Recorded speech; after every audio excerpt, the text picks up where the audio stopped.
You can download the class files for this project by going to the Lectures tab, click on Project Templates, scroll down the list, and you'll get to 442, and then click on the icon on the right-hand side to download that as a zip file.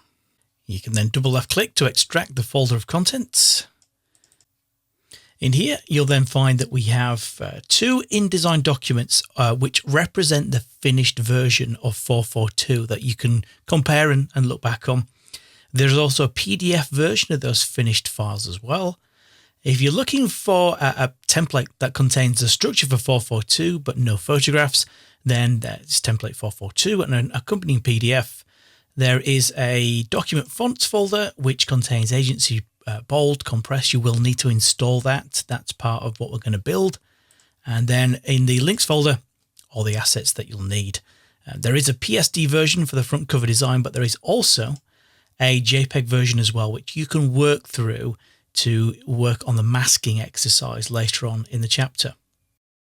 Now, one other thing to be aware of is that when I built this 442 publication originally and recorded the videos, I did so using an Adobe font from their online repository that uses Agency FB Bold Condensed. Now, just to show you that in these latest files, that font has been replaced with a TrueType font that I had to download from the internet called Agency FB Bold Compressed. And that's because, unfortunately, Adobe sometimes removes fonts from circulation, which is incredibly frustrating. But wherever in the videos it refers to Agency FB Bold Condensed, then you will be, of course, now using the compressed version instead.